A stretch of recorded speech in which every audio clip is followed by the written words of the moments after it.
Hello बच्चों, आज मैं स्टार्ट कर रहा हूं क्वेश्चन नंबर 21 से।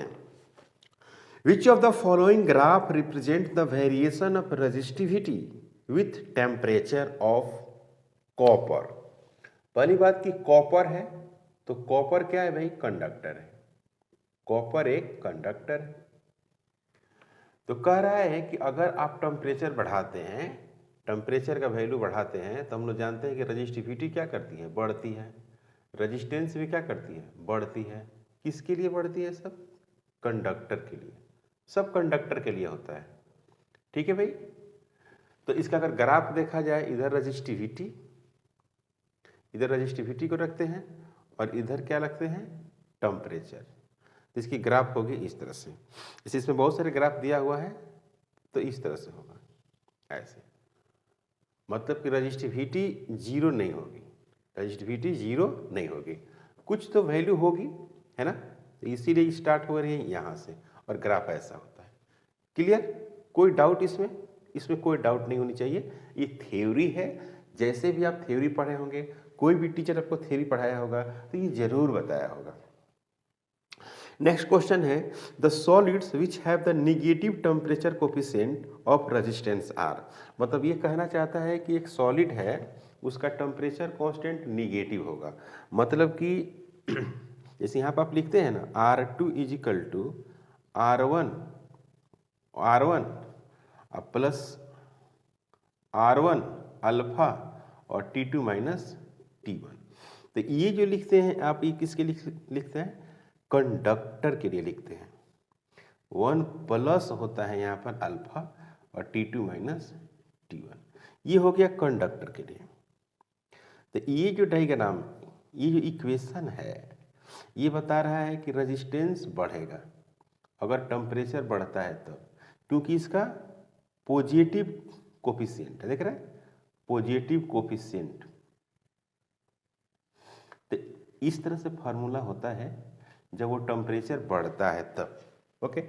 दूसरा एक लिख रहे हैं equation, R2 is equal to R1 1 minus alpha और T2 माइनस T1। क्लियर है बच्चों? ये लिखते हैं। तो ये किसके लिए हो गया? सेमी कंडक्टर के लिए। सेमी कंडक्टर एंड इंसुलेटर है ना।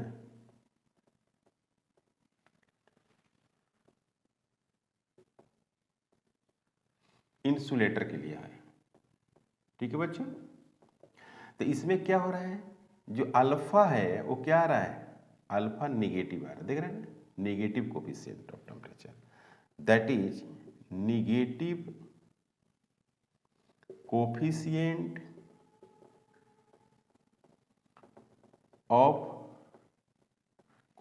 Of temperature.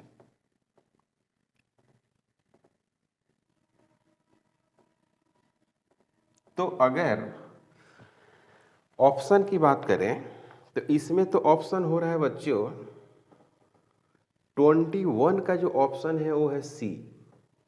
ओके। और 22 का जो ऑप्शन है वो है डी ऑप्शन है। This is the answer, D होगा। क्लियर? बहुत सिंपल सवाल है कि अगर कंडक्टर में टेम्परेचर अगर बढ़ाते हैं तो उसकी रेजिस्टेंस बढ़ती है, तो साथ साथ में उसकी प्रॉपर्टी यानी रेजिस्टिविटी भी बढ़ती है। रेजिस्टिविटी जो होती है वो टेम्परेचर पर डिपेंड करती है और मटेरियल पर डिपेंड करती है, शेप एंड साइज पर डिपेंड नहीं करती है। इसीलिए यहाँ पर ऐसा ग्राफ है। यहाँ पर टेम्परेचर अल्फा क्या है? नेगेटिव है। इसका मतलब क्या हुआ? इसका मतलब इसका ये हुआ कि अगर टेम्परेचर आप बढ़ाते हैं तो रेजिस्टेंस क्या होती है? घटती है। किसमें? सेमी कंडक्टर में। ठीक है भाई, सेमी कंडक्टर में ऐसा होता है और इंसुलेटर में भी होता है। Okay. 23, specific resistance of conductor increase with. Specific resistance बोला है बच्चों, स्पेसिफिक रेजिस्टेंस। स्पेसिफिक रेजिस्टेंस का मतलब होता है फिक्स रेजिस्टेंस। तो फिक्स रेजिस्टेंस को हम लोग क्या बोलते हैं? रेजिस्टिविटी बोलते हैं, जो प्रत्येक मटेरियल का होता है। इसको बोलते हैं रेजिस्टिविटी। रो ऐसे बोलते हैं।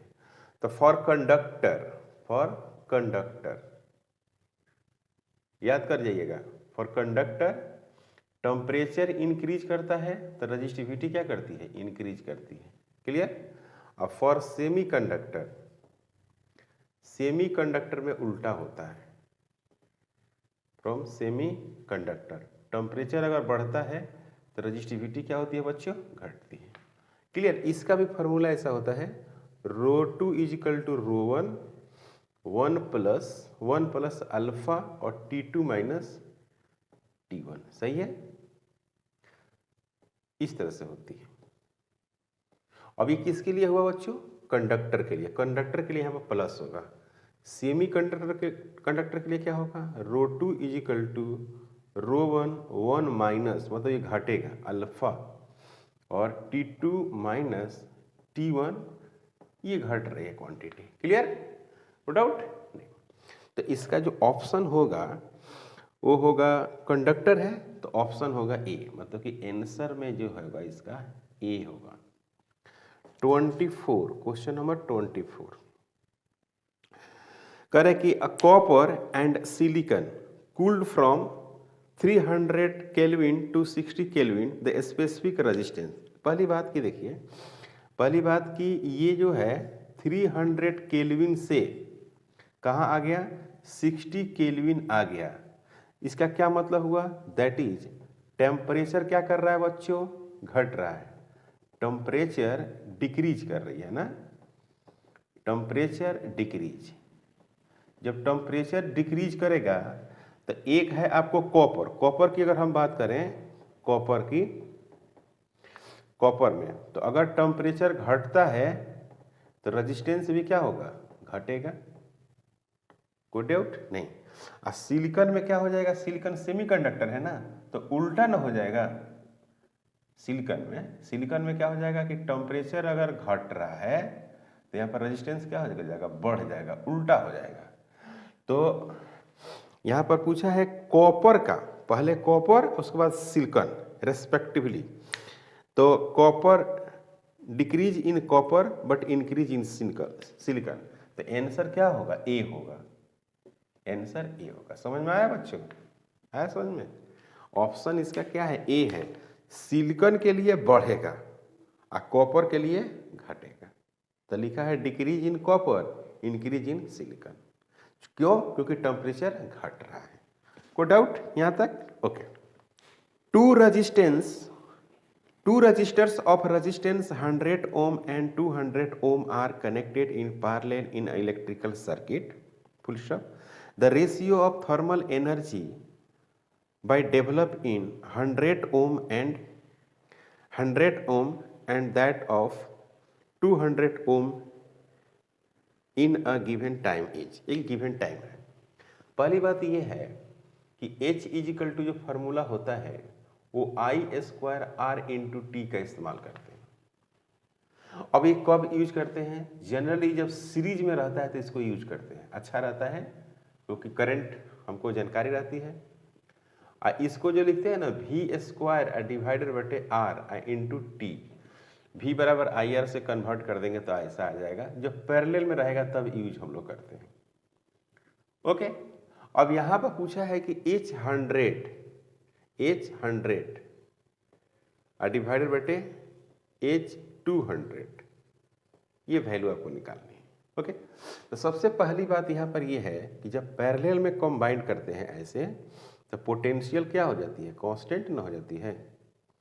जब किसी दो वायर को है ना पैरेलल में कनेक्ट कर देंगे तो पोटेंशियल क्या हो जाएगी, कांस्टेंट हो जाएगी। तो ये हो गया R1 और ये हो गया R2। क्लियर है बच्चों, कोई डाउट यहाँ तक नहीं। तो पोटेंशियल कांस्टेंट तो क्या लिखेंगे यहाँ पर, V² डिवाइडेड बटे R, पहले 100 ओम है, R100 ओम डिवाइडेड बटे R200, V² डिवाइडेड बटे R200 इंटू T फिर इंटू T। तो ये वाला कैंसिल, फिर ये वाला और ये वाला कैंसिल हो गया।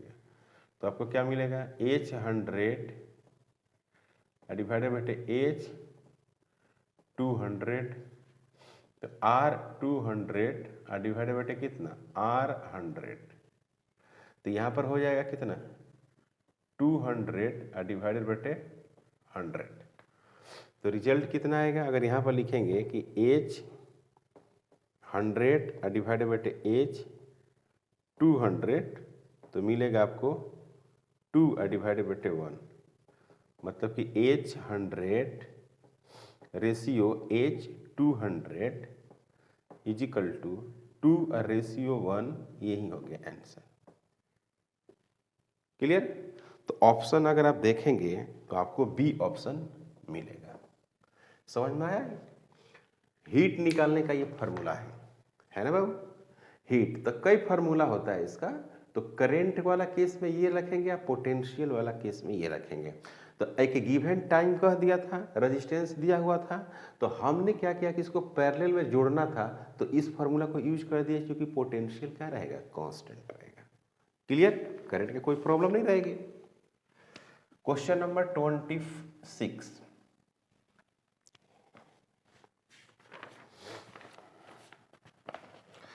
कह रहे कि which of the following act as the circuit protection device. Circuit protection device है, आप जानते हैं, ये बहुत पुराना क्वेश्चन है। सर्किट प्रोटेक्शन डिवाइस को हम लोग फ्यूज को बोलते हैं। किसको बोलते हैं बच्चों? फ्यूज को। फ्यूज जो होता है वो सर्किट प्रोटेक्शन की तरह बिहेव करता है। तो इसमें ऑप्शन ए में है फ्यूज, बी में है कंडक्टर, और सी में है इंडक्टर, और डी में है स्विच। स्विच अलग चीज़ होता है, आप जानते हैं। कंडक्टर भी जानते हैं, इंडक्टर आप नहीं जानते होंगे। इंडक्टर भी कुछ रेजिस्टेंस की तरह ही है, इसको हम लोग अल्टरनेटिंग करंट में पढ़ेंगे। स्विच तो जानते हैं कि ऑन ऑफ करने का काम करता है। अब फ्यूज जो होता है प्रोटेक्शन डिवाइस है। जैसे ही वोल्टेज हाई होता है तो सबसे पहले लोड फ्यूज लेता है और अपने आप को क्या कर जाता है, अगर मेल्ट करना रहता है तो मेल्ट कर जाता है, यानी फ्यूज हो जाता है, और बाकी सभी सर्किट का करंट को क्या कर देता है, बंद कर देता है, यानी सर्किट को सेफ कर लेता है, यानी सेफ द सर्किट। वही लिखा हुआ है प्रोटेक्शन में, वही बात हुआ, सेफ द सर्किट। तो ऑप्शन इसका ए हो जाएगा, यही आंसर होगा। Okay. Question number 27 the charge flowing through a resistance R varies with time t as q is equal to at minus bt square, where a and b are positive constant, the total heat produced in r is। ठीक है। पहली बात कि एक कोई wire है इस तरह से, है ना, इसमें रेजिस्टेंस कितना है, आर है। इसमें क्या, इसमें एक्चुअली करंट फ्लो करता है। तो करंट जब फ्लो करेगा तो क्या फ्लो करता है, पहले चार्ज है ना फ्लो करता है। तो वो चार्ज लिखा दिया हुआ है, चार्ज दिया हुआ है ए टी माइनस बी और टी का स्क्वायर, इस तरह से दिया हुआ है। तो एट अगर हम टी बराबर 0 की बात करें तो क्यू क्या हो जाएगा बच्चों, 0 हो जाएगा कि नहीं हो जाएगा, है कि नहीं। अगर हम टी बराबर 0 की बात करते हैं तो क्यू 0 है। अब करते हैं क्या, now Q is equal to I is equal to D Q upon D T, current की हम बात करते हैं। तो I is equal to D upon D T, और क्या लिखेंगे, A T minus B T का स्क्वायर। तो आई इज इक्वल टू जो होगा वो हो जाएगा ए माइनस 2b और टी। अब करते हैं कि at I is equal to 0, तो टी का वैल्यू क्या मिलने वाला है, टी का वैल्यू मिल जाएगा, ध्यान दीजिएगा, टी का वैल्यू मिलेगा 0 is equal to A minus 2b और टी। तो टी इज इक्वल टू जो हो गया ए डिवाइडेड बटे 2b, मतलब कि टी इनिशियल 0, टी इनिशियल हो गया आपको 0, और टी जो फाइनल हो गया वो हो गया ए डिवाइडेड बटे 2b। इसी पर आपको हीट को कैलकुलेट करना है।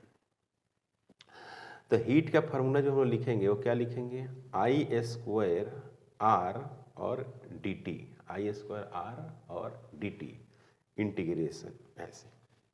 तो टी इनिशियल से आपको पता है टी फाइनल इंटीग्रेशन होगा, तो यहाँ पर h इज इक्वल टू जो लिखेंगे वो क्या लिखेंगे, यहाँ पर लिखेंगे क्या है i, तो i यही है, तो a माइनस 2bt इसका स्क्वायर, यहाँ पर क्या हो गया dt हो गया। तो h is equal to a sorry r छूट रहा है, r रहेगा यहाँ पर, r कांस्टेंट है, dt। अब यहाँ पर क्या लिखेंगे a स्क्वायर लिखेंगे, क्लियर, और प्लस क्या लिखेंगे 4 लिखेंगे, b स्क्वायर लिखेंगे और t स्क्वायर लिखेंगे, माइनस 2a और क्या लिखेंगे 2b और t लिखेंगे, और फिर क्या लिखेंगे dt लिखेंगे बच्चों, और यहाँ पर r लिखेंगे, कोई प्रॉब्लम नहीं। तो यहाँ पर लिखेंगे h इज इक्वल टू, ध्यान दीजिएगा, h इज इक्वल टू यहाँ पर r हो गया, ओके, यहाँ पर a स्क्वायर हो गया और dt हो गया, और कहाँ से लिखेंगे 0 से लेकर और a/2b तक।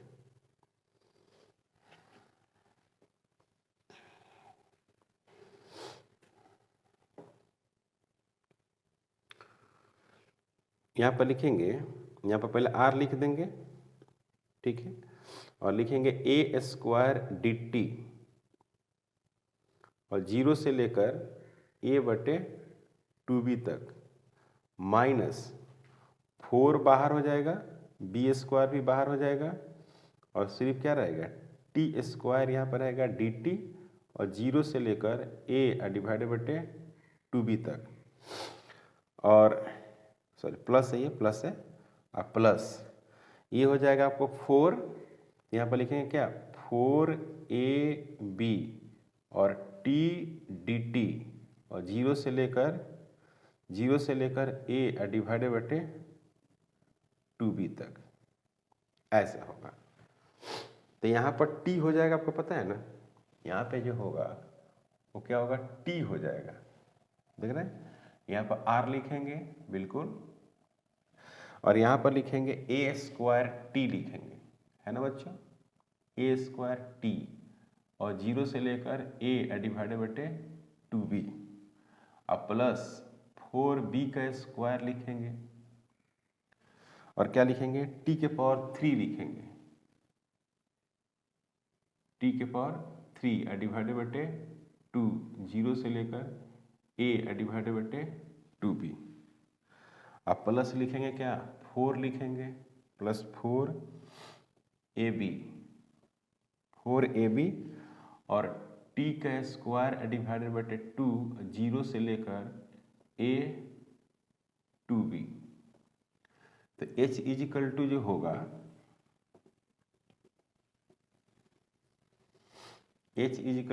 वो क्या होगा r होगा बिल्कुल, और a स्क्वायर होगा, ठीक है, और यहाँ पर क्या होगा a/2b minus 0 plus 4b square, और यहाँ पर क्या लिखेंगे, यहाँ पर लिखेंगे a का क्यूब डिवाइडेड 2 का क्यूब करेंगे तो 8 होगा, और b का क्यूब अब पहले से 2 है, सही है, अब माइनस, ये माइनस में है, कहाँ गया, ये माइनस में है बाबू, है ना छोटू, ये माइनस में है यहाँ पर, तो यहाँ माइनस होगा, ये माइनस होगा। अब यहाँ पर क्या लिखेंगे 4ab, और क्या लिखा जाएगा a का स्क्वायर डिवाइडेड 4b का स्क्वायर इंटू, यहाँ पर भी गलत हो रहा है, देखिए यहाँ पर 3 होगा, क्योंकि स्क्वायर है ना तो 3 होगा, तो यहाँ पर 3 कर दीजिए, और यहाँ पर स्क्वायर है, ये t के जगह पर पुट कर दीजिए, इंटीग्रेशन करना है, और इंटू कितना हो जाएगा 2, ये हो गया। अब इसको h बराबर क्या लिखेंगे बच्चों, r लिखेंगे, h बराबर r लिखेंगे, a स्क्वायर इंटू a/2b, अब प्लस यहाँ पर हो गया 4b square into a/8b³ into 3 minus 4a into b into a का स्क्वायर डिवाइडेड बटे 8 इंटू बी का स्क्वायर। ठीक है, तो यहाँ पर क्या लिखेंगे, यहाँ पर हो जाएगा आपको R, clear, A Q divided बटे 2b, ए क्यू डिवाइडेड बटे 2b। और यहाँ पर देखिए तो यहाँ पर हो जाएगा आपको 2, ये कट जाएगा तो यहाँ पर हो जाएगा ए क्यू डिवाइडेड बटे 6b। यहाँ पर देखिए ये कट जाएगा, एक नीचे एक b बच जाएगा और यहाँ पर 2 बच जाएगा, है ना। तो माइनस ए क्यू डिवाइडेड बटे 2b बचेगा। देखिए ये वाला और ये वाला कैंसिल हो गया, तो आपको बच गया क्या, r is equal to A Q divided बटे 6b, और यही आंसर हो जाएगा। तो थोड़ा सा ये कठिन था, ये बहुत पुराना क्वेश्चन है आईआईटी का, आईआईटी का ये क्वेश्चन है और आपको इसमें पूछ दिया है। तो ऑप्शन अगर देखा जाए तो ए क्यू आर बटे 6b है ना, ए क्यू आर बटे 6b जो है सी आंसर होगा, सी इसका आंसर है, करेक्ट। ये बहुत कठिन क्वेश्चन नहीं है, आपको रेजिस्टेंस दिया हुआ है, Q बराबर 80 माइनस इतना चार्ज फ्लो कर रहा है, T बराबर 0 पर Q हमको 0 मिल रहा है, तो नाउ I बराबर D Q upon D T कर दिया। अब इस I को हम 0 करते हैं तो T मिल जाता है, I बराबर 0 तो 0 बराबर a minus 2bt, T initial 0 और T फाइनल कितना आ गया, ये वाला आ गया। फार्मूला होता है I square R D T, R resistance के टर्म में निकालना है, तो I का वैल्यू यहाँ पर रख दिया, इसको a minus B the whole square पर ब्रेक कर दिए। अब उसके बाद बारी बारी से इसको क्या कर दिया, इंटीग्रेशन कर दिया, 0 से लेकर कहाँ से a बटे 2b तक ऐसे इंटीग्रेशन करते चला गया। इंटीग्रेशन एकदम सिंपल है, a स्क्वायर कॉन्स्टेंट है, dt का क्या होता है t हो जाता है, 4b स्क्वायर कॉन्स्टेंट है, यहाँ पर पहले ही से था क्या t का स्क्वायर, तो t का स्क्वायर का इंटीग्रेशन करेंगे तो t के पावर 3 बटे 3 हो जाएगा, एक जुट जाता है उतना ही से डिवाइड हो जाता है। यहाँ पर था t और 4ab कॉन्स्टेंट, तो यहाँ पर था ना t और 4ab कॉन्स्टेंट, तो ये वाला माइनस होगा, देखो ये गलत हो रहा है, यहाँ तो प्लस होगा, यहाँ माइनस, सही है। अब इसको सोल्व कर देंगे, है ना। पहले यहाँ पर लिमिट पुट करेंगे तो पहले अपर वाला पुट करेंगे, अब उस पर -0, तो -0 पुट करेंगे तो सब 0 ना होगा, -0, यहाँ भी -0, यहाँ भी -0 होता, तो मैंने हटा दिया। इंटीग्रेशन आना चाहिए, अगर इंटीग्रेशन नहीं आता है तो ये क्वेश्चन आपके लिए बहुत कठिन है, तो इसीलिए आप इंटीग्रेशन को जान लीजिएगा, ठीक है भाई, क्लियर। क्वेश्चन नंबर 28 काफी इंपॉर्टेंट है। 2 cities are 150 kilometre apart, electric power is sent from one city to another city through a copper wires. The fall of potential per kilometer is 8 volt and average resistance per kilometer is 0.5 ohm. The power loss in the wire is, देखो भाई बहुत अच्छा सवाल है। यहाँ पर एक city है और एक सिटी यहाँ पर है, 2 सिटी है और इन दोनों सिटी के बीच का जो दूरी है 150 किलोमीटर है। तो आपको पता है कि जितने ही आगे आप बढ़ेंगे रेजिस्टेंस बढ़ेगा और पोटेंशियल क्या करेगा, घटेगा। इसमें रेजिस्टेंस का वैल्यू बढ़ता है या हटाइए, उससे कोई मतलब नहीं है।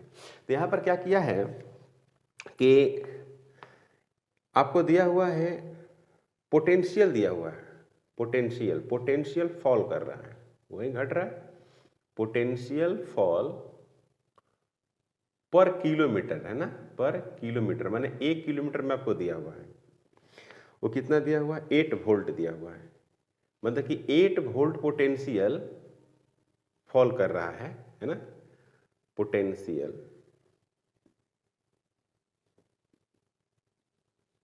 1 किलोमीटर में, 1 किलोमीटर में। तो नाउ इसके बीच का डिस्टेंस कितना है, नाउ इन 150 किलोमीटर, मतलब इतना किलोमीटर में कितना फॉल करेगा। तो सो V जो नेट है, V नेट वो क्या हो जाएगा, V इंटू 150। तो इसको क्या लिखेंगे, एक तो है 8 इंटू 150, इतना वोल्ट हो गया। फिर वैसा ही रजिस्टेंस भी है, रजिस्टेंस है 0.8, तो ये रजिस्टेंस आपको पता ही है कि इंक्रीमेंट कर रहा होगा, तो ये हो गया 0.8, है ना, ओम। 1 किलोमीटर में, 1 किलोमीटर में ऐसा है, तो 150 में कितना हो जाएगा, तो आर नेट टोटल रेजिस्टेंस जो होगा वो 0.8 इंटू 150। कोड आउट, यहाँ तक कोड आउट नहीं? तो now power loss V square divided बटे कितना, आर। वी स्क्वायर कितना है, 8 इंटू 150 इंटू 8 इंटू 150 और डिवाइडेड बटे कितना होगा बच्चों, आर। आर का मतलब हो गया 0.8 इंटू 8 वोल्ट था ना, सॉरी 0.5 ओम है, ये 0.5 है। कितना है बच्चों, 0.5 है इंटू पॉइंट, यहाँ पर लिखेंगे 0.5, तो एक तो ये कैंसिल हो गया। कोई डाउट? यहाँ तक तो कोई डाउट नहीं है। अब ये कैंसिल हो गया तो यहाँ पर लिखेंगे क्या, पावर इज इक्वल टू,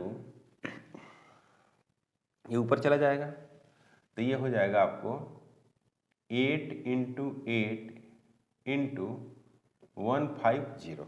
पहली बात इतना हो गया, यहाँ पर एक 10 और इंक्रीमेंट हो जाएगा, डिवाइडेड बटे 5 हो जाएगा। इसके लिए दशमलव के लिए ऊपर भेज दिए, तो ये हो गया आपको 2, और इसमें मल्टीप्लाई करेंगे, इसमें मल्टीप्लाई करेंगे तो 64 हो जाएगा, और इसको मल्टीप्लाई करेंगे तो कितना हुआ, 300 हो जाएगा। देख रहे हैं? तो फिर इसको आप मल्टीप्लाई करेंगे, इसमें 4 इंटू 3 तो 12 हो जाएगा, 2 हो जाएगा, और 6 इंटू 3 18 हो जाएगा, और एक क्या हो जाएगा, 19 हो जाएगा, और ये इतना हो जाएगा पावर। क्लियर? तो P इज इक्वल टू आप ऐसे भी लिख सकते हैं 19.2 10 टू द पावर 3 वाट, मतलब कि 19.2 किलो वाट, और यही हो गया आंसर। अगर ऑप्शन देखेंगे आप इसमें तो आपको मिलने वाला है ए ऑप्शन। क्लियर है? Question number 29, if voltage across the bulb rated 220 volt 100 watt drops by 2.5% of its rated value, the percentage of the rated value by which the power would decrease। ठीक है, तो यहाँ पर दिया हुआ है the voltage drop दिया हुआ है, यानी कि डेल्टा वी डिवाइडेड बटे वी इंटू 100% ऐसे होता है। तो ई आपको दिया हुआ है 2.5%, 2.5% दिया हुआ है। ओके, 2.5% आपको दिया हुआ है। एक बल्ब है, उसका रेटेड वैल्यूज भी दिया हुआ है।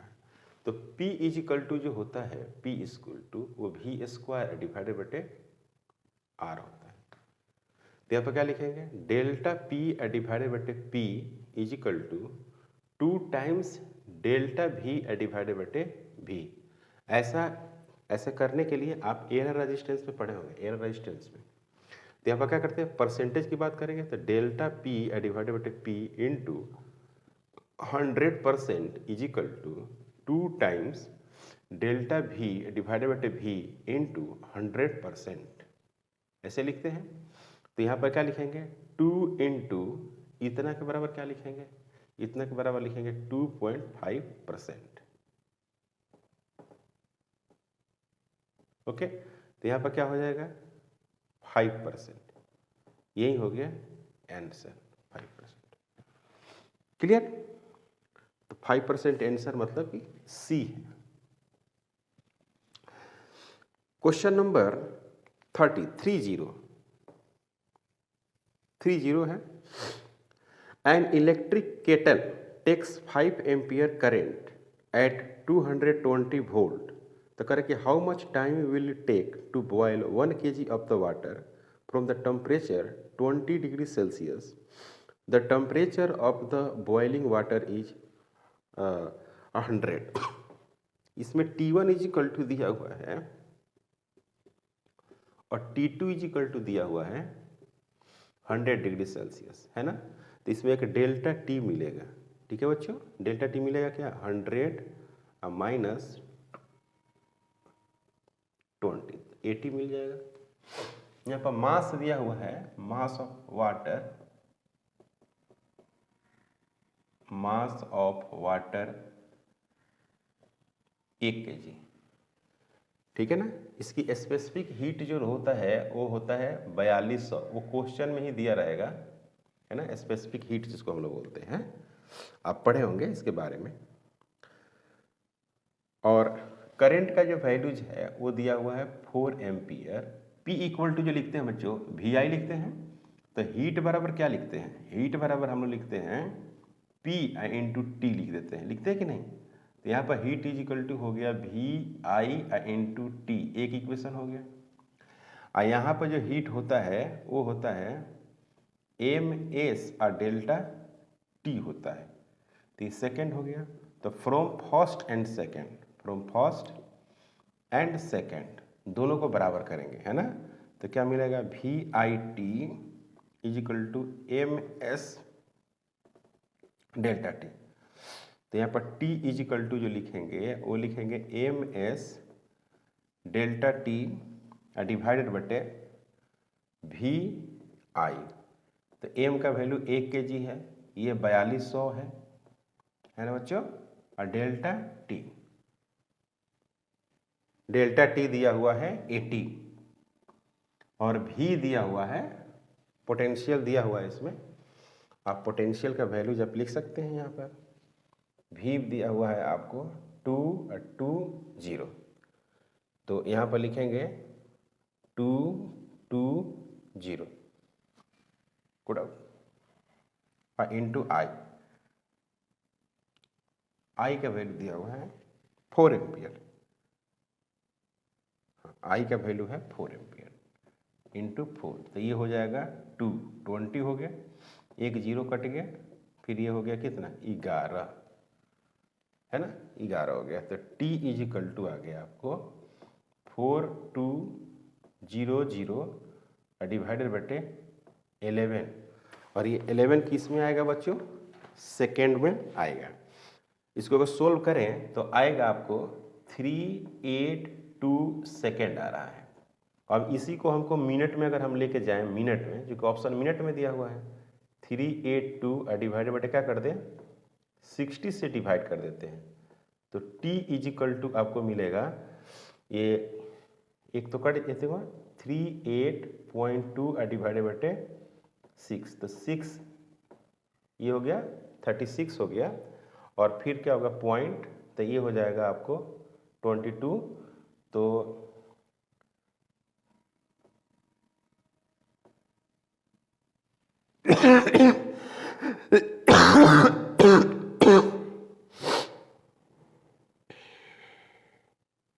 सिक्स हो जाएगा, तो लगभग 3 मिनट हो जाएगा। यही आंसर होगा। अगर किताब में ऑप्शन देखते हैं आप, तो ऑप्शन में आपको सी मिलने वाला है। ओके, तो आज हम लोग क्वेश्चन नंबर 30 तक सोल्व कर दिए। नेक्स्ट लेक्चर में हम लोग कंटिन्यू 40 तक करेंगे। आज का लेक्चर यहीं पर स्टॉप करते हैं, मिलते हैं नेक्स्ट लेक्चर में। अगर आप हमारे चैनल पर नए हैं, प्लीज़ सब्सक्राइब करें, शेयर करें। Thank you.